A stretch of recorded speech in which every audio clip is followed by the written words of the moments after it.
మేషము వారికి double transit అంటారు. అంటే గురువు శని ఒక భావాన్ని చూడటం ఒక ఎత్తు అయితే, ఆ గురువు దగ్గరికి శుక్రుడు వచ్చి చేరుతున్నాడు. మనకి మే 14వ తేదీ నుంచి జూన్ 2 వరకు ఈ రెండు గ్రహాలు కలిసి ఉంటాయి. మరలా మే 29, 28, 29వ తేదీ నుంచి మనకి ఆ ఆ యొక్క బుధుడు కూడా వచ్చి చేరుతాడు. సో ఇక్కడ డబుల్ ట్రాన్సిట్ ఉంటూ శుక్రుడి యొక్క సంబంధం కలగడం వలన మీకు కలిగేటువంటి మంచి ఫలితాలు ఏమిటి, ఏ విషయాల పట్ల మీరు జాగ్రత్తగా ఉండాలి అనేటువంటి అంశాలు చెప్తుందనే నేనప్పటికీ చెప్పిస్తుంది సాక్షాత్ లలితా అమ్మవారిగా భావిస్తూ ఆ లలితాంబిక అమ్మవారి యొక్క అనుగ్రహం మీకు పరిపూర్ణంగా కలగాలని మనస్ఫూర్తిగా కోరుకుంటూ, ఇక్కడ ఏంటంటే ఎప్పుడైతే శని 12వ స్థానంలో ఏలినాటి శనిలో ఉంటూ భాగ్యభావాన్ని చూస్తుంది, గురువు కూడా 3వ భావంలో ఉంటూ భాగ్యభావాన్ని చూస్తున్నందుకు మీకు పర్టికులర్గా ఇప్పుడు బ్యాంక్ సమస్యలు కొన్ని ఉంటాయి. బ్యాంక్ నుంచి వడ్డీ లభించడం కానీ, బ్యాంక్ వాళ్ళు సపోర్ట్ చేయాల్సినవి కానీ ఇలా ఉంటాయి. ఇటువంటి వాటికి చక్కటి అనుకూలమైనటువంటి వాతావరణం ఇస్తుంది. రెండవది ఏమిటి అంటే, కొంతమంది చూడండి హయ్యర్ ఎడ్యుకేషన్ వేరే ప్రాంతానికి వెళ్ళి ఒక అంటే ఏదైనా ఒక పిహెచ్డీస్ లాంటివి చేసేటువంటి వారికి, ఉన్నత విద్యా సంబంధించినవి ఏవైతే గతంలో ఆగిపోయినా మళ్ళీ బ్యాక్లాగ్స్ అయిపోయినా మళ్ళీ చదవడానికి చాలా అనుకూలంగా ఉంటుంది. మరియు ఎప్పుడైతే మీకు ఈ శని గురువులు ఇద్దరూ కూడా 9వ భావాన్ని చూస్తారో, ఇక్కడ ఇచ్చే రిజల్ట్ ముఖ్యంగా పుణ్యక్షేత్ర దర్శనం వల్ల కొన్ని ఇబ్బందులు అనేటువంటివి కూడా తగ్గుతాయి, గుర్తుపెట్టుకోండి. అదేవిధంగా తండ్రి నుంచి గురువుల నుంచి సపోర్ట్ లభించడము, ఎప్పుడైతే 3వ భావంలో కూడా 2 శుభగ్రహాలు ఉన్నాయో దీని మూలంగా ఏమిటి అంటే, మనకి చూడండి ఏదైనా గతంలో ఏర్పడినటువంటి కొన్ని గొడవలు కావచ్చు, ఇబ్బందులు కావచ్చు, ఈ యొక్క విషయంలో సామరస్యంగా మరలా మీరు మాట్లాడుకొని సెట్ చేసుకోవడానికి ఈ 14 మే నుంచి 2 జూన్ వరకు ఉండేటువంటి గ్రహస్థితి డబల్ ట్రాన్సిట్ వల్ల రెండు శుభగ్రహాలు కలవడం వల్ల ఇటువంటి ఫలితాలు ఇస్తుంది. దాని తర్వాత కూడా బుధుడు శుక్రుడు కలిసి ఉంటున్నాడు, అదొక 10-15 రోజులు ఎక్స్ట్రా వస్తుంది 2 జూన్ తర్వాత కూడా. బట్ గురువు చూడడం అనేటువంటిది వేరు. అలా అదేవిధంగా ఎప్పుడైతే గురువు 2వ తేదీ నుంచి కర్కాటకంలోకి వెళ్ళిపోతున్నాడు, ఎప్పుడైతే కర్కాటకంలోకి మారుతున్నాడో దశమ స్థానాన్ని చూస్తాడు, అక్కడి నుంచి మీకు ఉద్యోగ అభివృద్ధి యోగం అనేటువంటిది యాక్టివ్ అవుతుంది.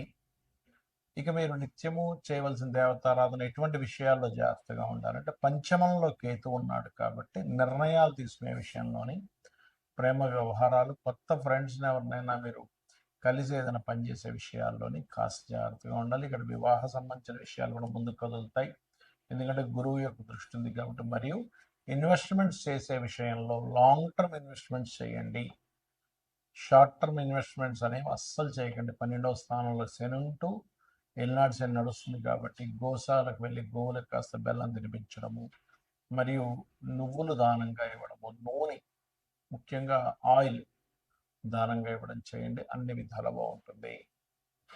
ఈ గ్రహాల యొక్క కలయికలు మన జన్మజాతకంలో కూడా ఏర్పడుతుంటాయి. మొత్తం 2 గ్రహాల కలయికలు 35 కాంబినేషన్స్ ఉంటాయి, గుర్తుపెట్టుకోండి.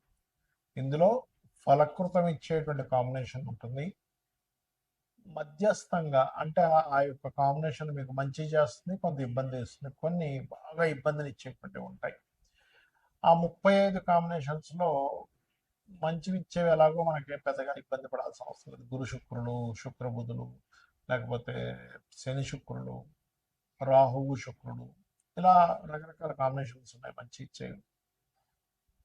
గురు రవి ఉంటే ఇంట్యూషన్ పెరుగుతుంది, ఆ జీవాత్మ సంయోగం అంటే ఇలాగా ఉన్నాయి.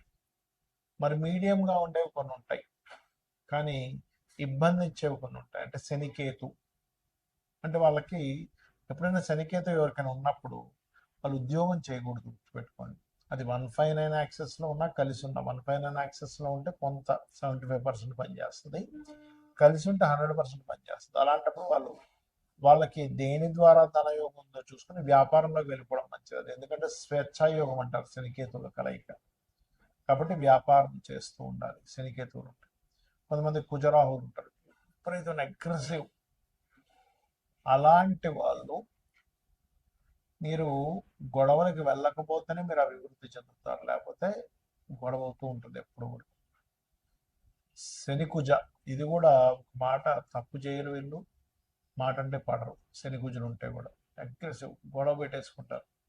అంటే ఏమీ లేదు, ఒక ఎనర్జీ ఫామ్ అయినప్పుడు ఆ ఎనర్జీ ఫలితం ఇవ్వాలి. ఇప్పుడు మంటలో పెట్రోల్ వేసాం, బగ్గుమని మండుతుంది, వాటర్ వేసాం, ఆరిపోతుంది.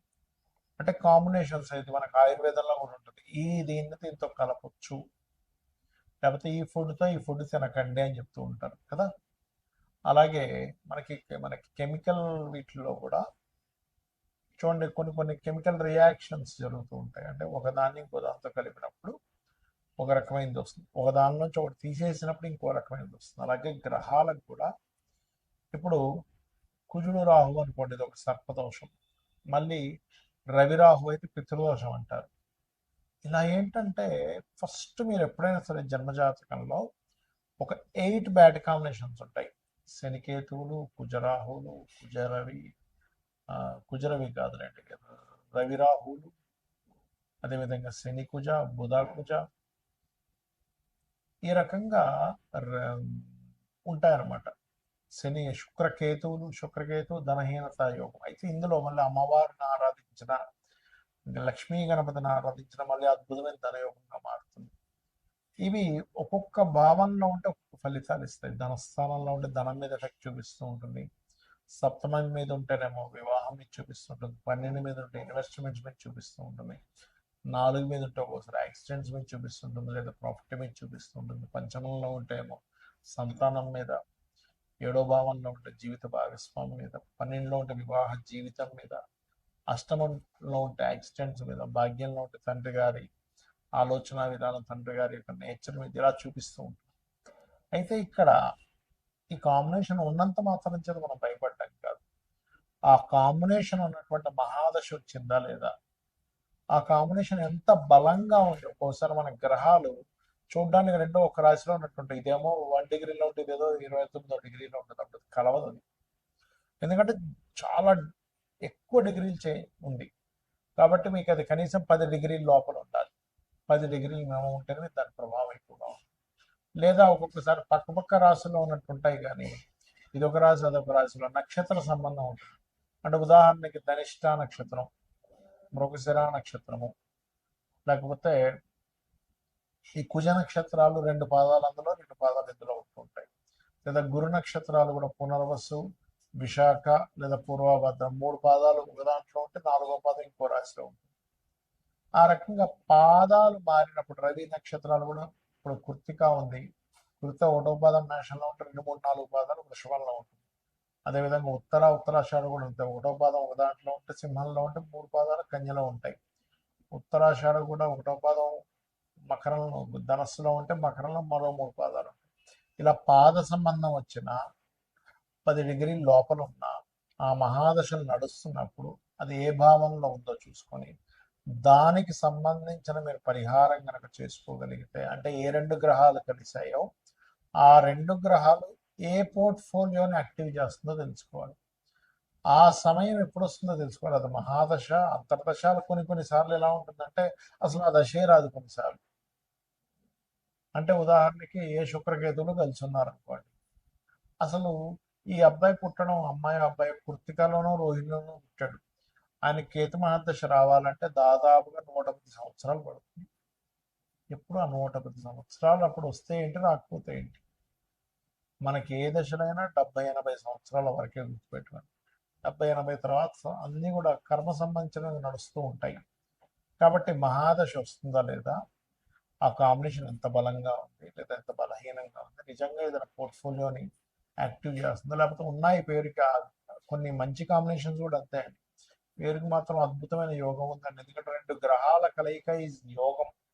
మనం ఇప్పటి వరకు ఈ రాశి వారికి భావాన్ని యాక్టివ్ చేస్తుందని చెప్పడానికి కూడా కారణం ఏంటంటే అది యోగాన్ని యాక్టివ్ చేస్తుంది. కాబట్టి మీకు ఏదైనా ఇప్పుడు నేను చెప్పినటువంటి కాంబినేషన్స్లో ఏదైనా ఫలానా భావంలో ఉంది, ఆ మహాదశ నడుస్తుంది, అంటే శుక్రకేతులు కలిసిన శుక్రుడు దశ కానీ కేతు దశ కానీ నడుస్తుంటే అది యాక్టివ్ అయిపోతుంది.